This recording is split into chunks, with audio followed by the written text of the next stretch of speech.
Prelims come mains இந்த ரெண்டுக்குமே ஃப்ரீயாகவே 5ஆம் டெஸ்ட் பேஜ் கான்டெக்ட் பண்ண போகிறோம். ப்ரிலிம்ஸை பொறுத்த மட்டும் ரொம்ப ஈஸி. ஒவ்வொரு யூனிட்ல இருந்து எவ்வளோ கொஸ்டின் கேட்போம் அப்படிங்கிற மாதிரி சொல்லியிருக்காங்க.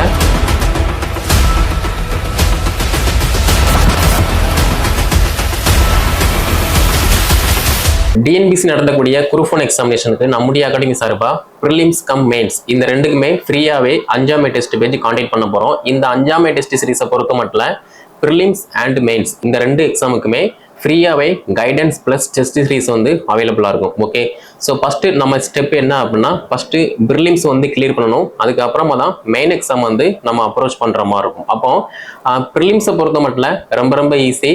அப்ஜெக்டிவ் டைப் தான். ஒரு கொஸ்டின் 4 ஆப்ஷன் இருக்கும். அதில் கரெக்டான ஆன்சர் எதுவோ அதை நம்ம வந்து சூஸ் பண்ணி செட் பண்ண போகிறோம். அதே மாதிரி மெயின் எக்ஸாமை பொறுத்த மட்டும் எல்லாமே டிஸ்கிரிப்டிவ் டைப்பு, ஒரு எஸ்ஏ மாதிரி இருக்கும். ஸோ 10 மார்க்கு 15 மார்க்கு இந்த ரேஞ்சில் இருக்கும். அதுக்கு தகுந்த மாதிரி நம்மளுடைய ப்ரெசன்டேஷனை கொடுத்தோம் அப்படின்னா மெயின் எக்ஸாமே கிளியர் பண்ணிடலாம். Okay, so first of all நம்ம ப்ரிலிம்ஸை பொறுத்த மட்டும் நம்ம எல்லாருக்குமே தெரியும், சிலபஸ் வந்து இப்போ நியூ சிலபஸ் தான் படிக்கிற மாதிரி இருக்கு. அந்த நியூ சிலபஸில் ஒவ்வொரு யூனிட்ல இருந்து எவ்வளோ கொஸ்டின் கேட்போம் அப்படிங்கிற மாதிரி சொல்லியிருக்காங்க. ஸோ நம்ம ஒரு யூனிட் எடுக்கோம் அப்படின்னா அந்த யூனிட்ல எத்தனை மதிப்பெண்கள் இருக்கோ அதுக்கு தகுந்த மாதிரி நம்ம ஸ்டாண்டர்டாக படித்தோம் அப்படின்னா ஈஸியாக ப்ரிலிம்ஸை வந்து கிளியர் பண்ணிடலாம். ஓகே, அதே மாதிரி ப்ரிலிம்ஸை பொறுத்த மட்டும் school book plus reference book இந்த ரெண்டையுமே படிக்கிற மாதிரி இருக்கும்.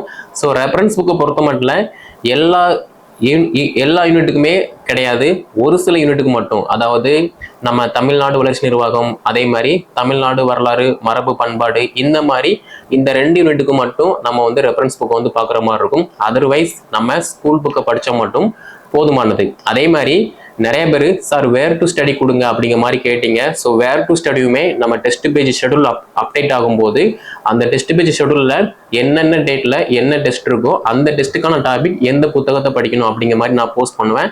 அதை நீங்கள் ஃபாலோ பண்ணிக்கலாம். ஓகேவா? ஸோ அதே மாதிரி படிக்கவே இல்லை, நான் சிலபஸ் பார்க்கல, ப்ரீவியஸ் கொஸ்டின் பார்க்கல, எனக்கு ரொம்ப கஷ்டமாக இருக்குது அப்படிங்கிற மாதிரி நீங்கள் திங்க் பண்ணிட்டு இருந்தீங்க அப்படின்னா நீங்கள் எதுவுமே பண்ணாமல் இருக்கிற பட்சத்தில் அது கஷ்டமாக தான் இருக்கும். நீங்கள் ஏதாவது ஒன்று பண்ணணும். அதாவது எதுவுமே பண்ணாமல் இருக்கிறதுக்கு நம்ம ஏதாவது ஒன்று பண்ணணும் அப்படின்னா ஈஸியாக தான் எல்லாமே இருக்கும். ஓகேவா? ஸோ இந்த வீடியோ பார்த்துட்டு இருக்க நீங்கள் குரூப் 1 எக்ஸாம் ரொம்ப கஷ்டம் அப்படிங்கிற மாதிரி திங்க் பண்ணினீங்க அப்படின்னா கஷ்டம்தான்.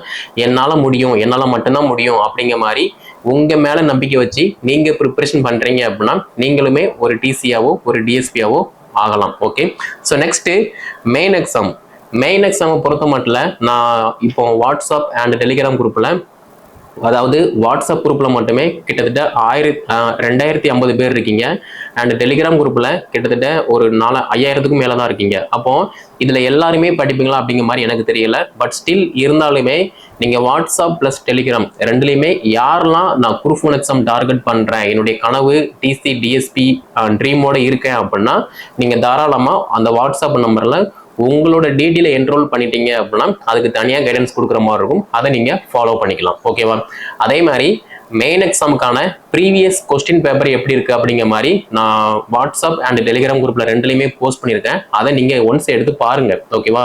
ஸோ மெயின் எக்ஸாமுக்கான சிலபஸ் என்ன, நம்ம எது படிக்கணும், எப்படி படிக்கணும், அதே மாதிரி மெயின் எக்ஸாமுக்கான paper 1, paper 2, paper 3, paper 4. Okay, அப்போ 4 பேப்பர் இருக்கு. இந்த 4 பேப்பர்ல ஃபர்ஸ்ட் பேப்பர் வந்து என்ன அப்படின்னா தமிழ் தகுதி தேர்வு. இந்த தமிழ் தகுதி தேர்வுல வந்து நீங்க பாஸ் பண்ணா மட்டும்தான் அடுத்த பேப்பரான பேப்பர் 2, பேப்பர் 3, பேப்பர் 4 வந்து வேலிஷனுக்கு எடுப்பாங்க. நீங்க தமிழ் தகுதி தேர்வுல ஃபெயில் ஆயிட்டீங்க அப்படின்னா அடுத்து உள்ள 3 பேப்பரை வேலிஷனுக்கு எடுக்க மாட்டாங்க. ஓகே, ஸோ அதுவுமே வந்து ரொம்ப ஈஸி தான். அதாவது அந்த பேப்பரை கிளியர் பண்றது ரொம்ப ஈஸி. ஓகே, அடுத்து நான் குரூப்ல வந்து போட்டிருப்பேன் அந்த மெயின் எக்ஸாமுக்கான கொஸ்டின் பேப்பர். அதை நீங்க எடுத்து பார்த்தீங்க அப்படின்னா ரொம்ப ஈஸியாக தான் இருக்கும்.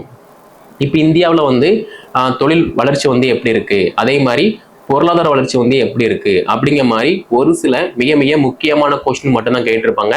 தேவையில்லாத எதுவுமே இருக்காது. ஸோ நம்ம என்ன பண்ணணும் அப்படின்னா எல்லாத்தையும் போட்டு படிக்காம சிலபஸ்ல என்ன இருக்கோ அந்த கண்டென்ட்டை மட்டும் நம்ம நல்லா படித்தோம் அப்படின்னாலே போதுமானது. அதே மாதிரி டே டு டே லைஃப்ல நம்ம தமிழ்நாடு, நம்ம இந்தியாவில் என்னென்ன மாற்றங்கள் இருக்கு, என்னென்ன திட்டங்கள் கொண்டு வராங்க, அது எதுக்காக கொண்டு வராங்க, மக்களுடைய அடிப்படை தேவைகள் என்ன அப்படிங்கிற மாதிரி எல்லாத்தையுமே நம்ம வந்து ரீகால் பண்ணிக்கிட்டே இருக்கணும், படிச்சுக்கிட்டே இருக்கணும். ஓகேவா?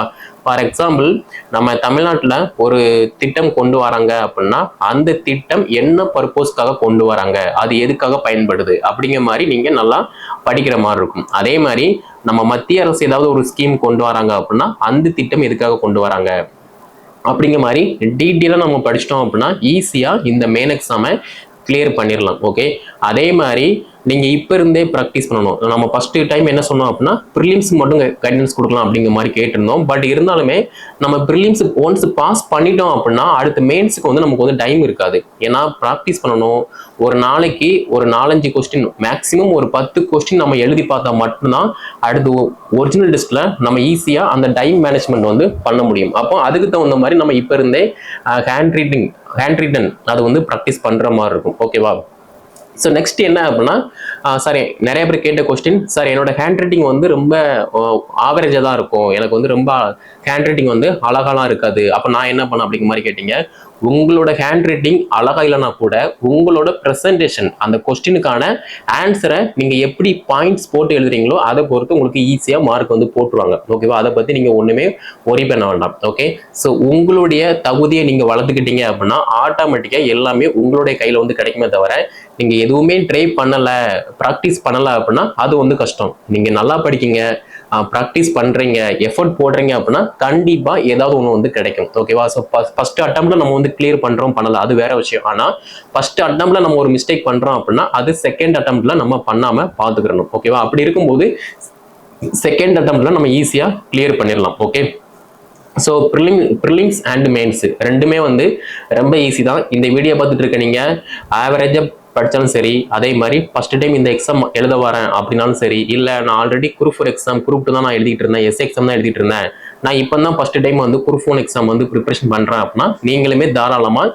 இந்த எக்ஸாம் யூஸ் பண்ணுங்க, படிங்க. படிச்சிங்க அப்படின்னா ஈஸியாக டிசியாவோ டிஎஸ்பியாவோ பதவியில் அமரலாம். ஓகே, அதே மாதிரி எல்லாருமே போகிற போகலாம் நம்மளுமே வந்து போகக்கூடாது. அவன் குரூப் 4 எழுதுறான் அதனால நானும் குரூப் 4 எழுதுறேன், அவன் எஸ்ஏ எக்ஸாம் ப்ரிப்பரேஷன் பண்ணுறான் அதனால நானும் எஸ்ஏ எக்ஸாம் ப்ரிப்பரேஷன் பண்ணுறேன் அப்படிங்கிற மாதிரி இல்லாமல் அவன் எஸ்ஏ படித்தா படிக்கட்டும், நான் வந்து குரூப் 1 எக்ஸாம் டிஎஸ்பிக்கோ நான் டிஎஸ்சிக்கோ படிக்கேன் அப்படிங்கிற மாதிரி நீங்கள் திங்க் பண்ணினீங்க அப்படின்னா அப்போனா மட்டும்தான் நீங்கள் வந்து குரோத் ஆவீங்களே தவிர அதை விட்டுட்டு எல்லாரும் போகிற பாதையில் தான் நானும் போகிறேன் அப்படின்னா அங்கே வந்து ஒன்றுமே இருக்காது. ஓகே, ஸோ பாயிண்ட் இஸ், இந்த வீடியோ பார்த்துட்டு இருக்க நீங்கள் டிசியாவோ டிஎஸ்பியாவோ ஆக போகிறீங்க அப்படின்னா நல்லா படிக்க ஸ்டார்ட் பண்ணுங்க.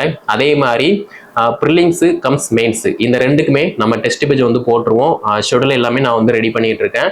ஒன்ஸ் ஒரு 2 வீக்ஸ், அதாவது 2 டேஸில் நான் வந்து பப்ளிஷ் பண்ணிடுவேன். அந்த 2 டேஸில் உங்களுக்கு என்ன படிக்கணும் என்ன படிக்கக்கூடாது அப்படிங்கிற மாதிரி எல்லாமே ஃபில்டர் பண்ணி கொடுத்துருவேன். அதை மட்டும் நீங்கள் வந்து ஓவர் கம் பண்ணி படித்தா போதுமானது. ஓகே, அதே மாதிரி கீழே டிஸ்கிரிப்ஷனில் நான் டெலிகிராம் லிங்க் கொடுத்துருக்கேன். அந்த டெலிகிராம் குரூப்பில் நீங்கள் ஜாயின் பண்ணிட்டீங்க அப்படின்னா டெய்லியுமே உங்களுக்கு தேவையான ப்ரிலிம்ஸு அண்ட் மெயின்ஸ் சம்மந்தப்பட்ட எல்லா கொஸ்டினுமே நான் வந்து அப்டேட் பண்ணுவேன். அதையுமே நீங்கள் வந்து ப்ராக்டிஸ் பண்ணுற மாதிரி இருக்கும். ஓகே, இதில் சார் நான் வந்து ப்ரிலிம்ஸு அண்டு மெயின்ஸு இந்த ரெண்டுக்குமே நான் இப்போ இருந்தே ப்ரிப்பரேஷன் பண்ணுறேன் அப்படிங்கிற மாதிரி சொல்கிறவங்க கீழே டிஸ்கிரிப்ஷனில் நான் வாட்ஸ்அப் நம்பர் கொடுத்துருப்பேன்.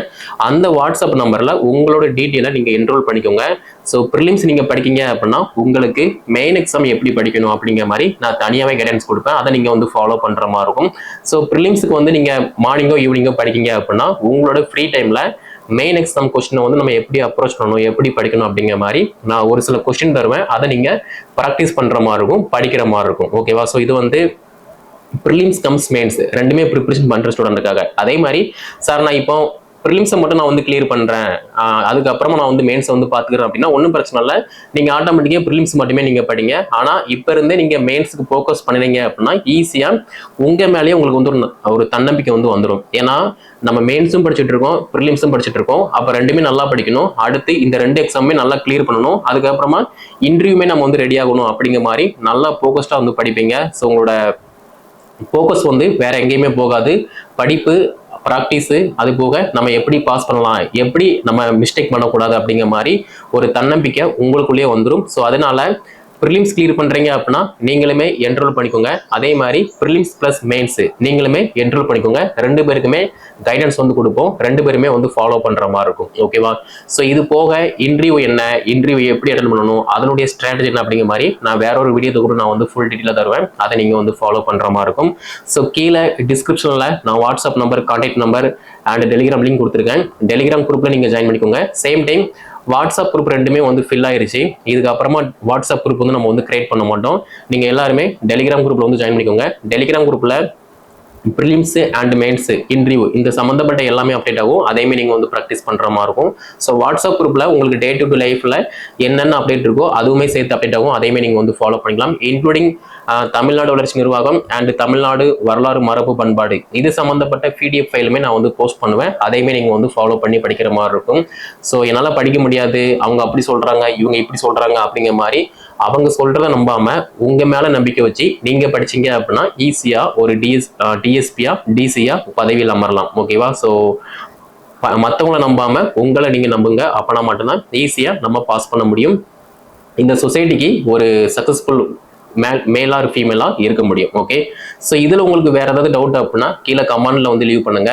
நம்முடைய சேனல் நீங்க சப்ஸ்கிரைப் பண்ணல அப்படின்னா சப்ஸ்கிரைப் பண்ணிக்கோங்க. இந்த வீடியோ தொகுப்பை டிஎன்பிசி குரூப் 1 ப்ரிப்பரேஷன் பண்ணக்கூடிய அனைத்து மாணவர்கள் எல்லாத்தையுமே ஷேர் பண்ணுங்க. அவங்களும் வந்து படித்து பயன்பெறட்டும். நன்றி, வணக்கம்.